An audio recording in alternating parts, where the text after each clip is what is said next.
जिंदगी का कोई भरोसा नहीं। अगर इस जिंदगी में कोई सबसे ज्यादा बेवफा है तो खुद जिंदगी ही है। जैसा इस गीत में कहा गया है, जिंदगी ऐसी बेवफा है जो एक न एक दिन हमें ठुकरा ही देगी।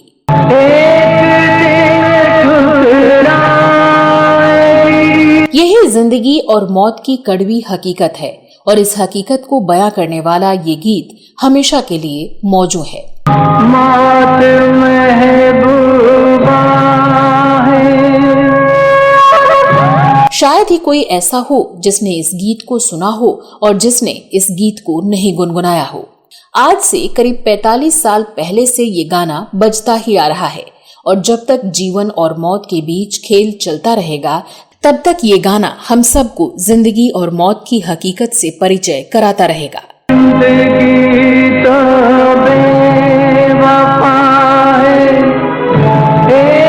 जैसे जिंदगी और मौत को लेकर कई कहानियां होती हैं, वैसे ही जिंदगी और मौत पर बने इस गीत की भी कई कहानियां हैं। मुकद्दर का सिकंदर फिल्म के लिए बने इस पूरे गाने को हरफन मौला गायक किशोर कुमार ने गाया था, जिसे अमिताभ बच्चन पर फिल्माया गया था। वो मुकद्दर का सिकंदर जाने मन कहलाएगा। लेकिन फिल्म में इस गाने का केवल एक अंतरई वाला एक सैड वर्जन भी है। इस सैड वर्जन को भी किशोर कुमार से गवाया जाना था, लेकिन अचानक ऐसा क्या हुआ कि गाने के मात्र एक अंतरे को रफी साहब से गवाया गया। आखिर ऐसा क्यों हुआ? इस वीडियो में मैं आपकी दोस्त और होस्ट श्वेता जया आपको इस गीत के बनने के बारे में अत्यंत दिलचस्प जानकारियां देने जा रही हूँ। आप बस बने रहिए हमारे साथ।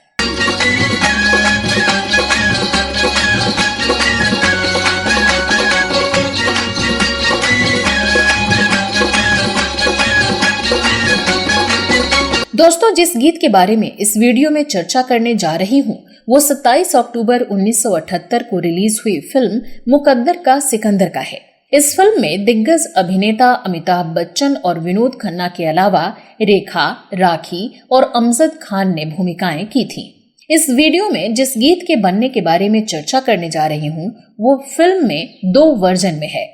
इसका हैप्पी वर्जन पूरा गाना है जिसे किशोर दा ने गाया था और जिसका पिक्चराइजेशन अमिताभ बच्चन पर किया गया, जो फिल्म में तरह तरह की अदाएं दिखाते हुए मोटरसाइकिल चलाते हुए गाते हैं। रोते हुए आते हैं सब, हंसता हुआ जो जाए। लेकिन इस गाने का सैड वर्जन मात्र एक अंतरे का है और जब उस दर्द भरे अंतरे को गाने की बारी आई तो संगीतकार कल्याण जी आनंद जी ने आनन फानन में फैसला किया कि इस अंतरे को रफी साहब से गवाया जाएगा। रफी साहब को केवल उस एक अंतरे को गाने के लिए फोन करके स्टूडियो बुलाया गया और उन्होंने तुरंत स्टूडियो आकर उस गाने को गाया।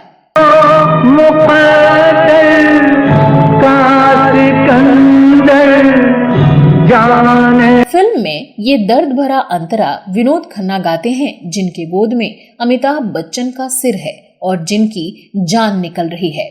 अमिताभ बच्चन की सांसें थम रही हैं। वो विनोद खन्ना को वो ही गीत गाने को कहते हैं। विनोद खन्ना उस दर्द भरे अंतरे को गाते हैं जिससे पूरा दृश्य बहुत ही अधिक मार्मिक बन जाता है।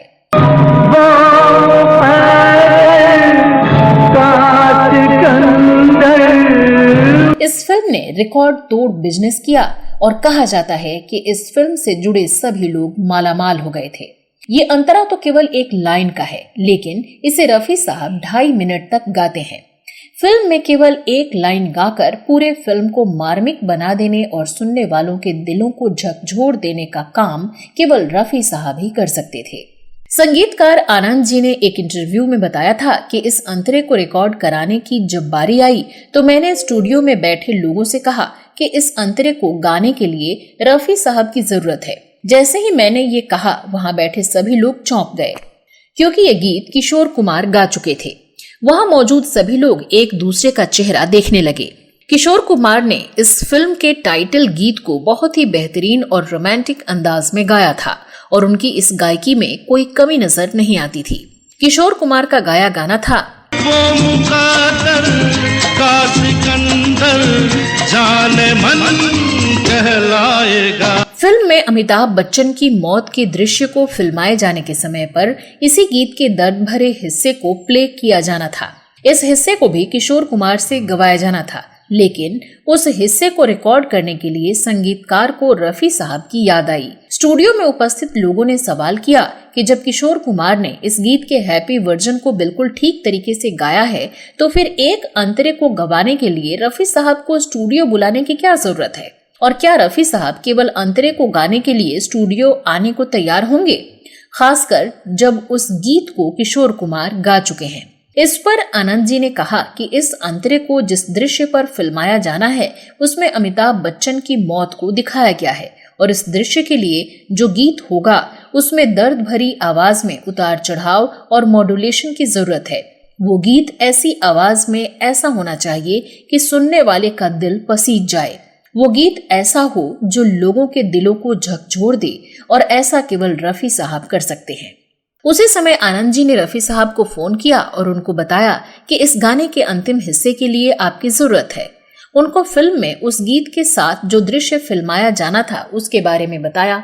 रफी साहब ने ये सुनकर कहा, किशोर कुमार ने जो गीत गाए हैं उसको मैंने सुना है, वो बहुत अच्छा है और गाने के उस हिस्से को भी किशोर कुमार दर्द भरी आवाज में बेहतर तरीके से गा सकते हैं। मुझे नहीं लगता कि इसके लिए मेरी जरूरत है। किशोर कुमार तो खुद बहुत काबिल हैं। आप उनसे ही उस अंतरे को गवाएं। मुझे लगता है कि वो इसके साथ न्याय करेंगे। रफी साहब की बात सुनकर आनंद जी ने कहा, रफी साहब आप मेरी बात मानते हुए इस गीत के इस अंतरे को गा दीजिए, आप स्टूडियो आ जाइए। रफी साहब किसी ईगो के कारण उस अंतरे को गाने से मना नहीं कर रहे थे, बल्कि वो किशोर कुमार के दिल को दुखाना नहीं चाहते थे। वैसे तो ऐसी कई फिल्में हैं जिनके सभी गानों को तो किशोर कुमार ने गाया है, लेकिन रफी साहब ने केवल एक गीत या गीत के केवल एक अंश को गाया था।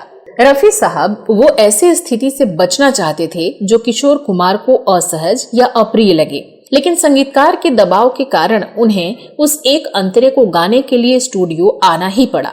हालांकि रफी साहब को उस दिन किसी और गाने की रिकॉर्डिंग के लिए किसी और स्टूडियो में जाना था, लेकिन वो संगीतकार आनंद जी के अनुरोध को टाल नहीं सके और केवल एक अंतरे को गाने के लिए स्टूडियो आए और उस अंतरे को गाकर पहले से तय कार्यक्रम के अनुसार अन्य स्टूडियो में चले गए। गाने के दोनों वर्जन तो बहुत ही बेहतरीन हैं, लेकिन जब किशोर दा ने मोहम्मद रफी के गाए उस एक अंतरे को सुना, तब किशोर कुमार ने रफी साहब को बधाई और धन्यवाद देने के लिए फोन करके कहा कि रफी साहब आपने कमाल कर दिया, आपने साबित कर दिया कि आप संगीत के बादशाह हैं। इस गीत को लिखा था गीतकार अनजान ने। फिल्म मुकद्दर का सिकंदर का निर्देशन और निर्माण प्रकाश मेहरा ने किया। ये प्रकाश मेहरा के साथ अमिताभ बच्चन की 9वीं फिल्मों में से 5वीं है। मुकद्दर का सिकंदर 1978 की सबसे ज्यादा कमाई करने वाली भारतीय फिल्म थी। ये शोले और बॉबी के बाद दशक की तीसरी सबसे ज्यादा कमाई करने वाली भारतीय फिल्म थी।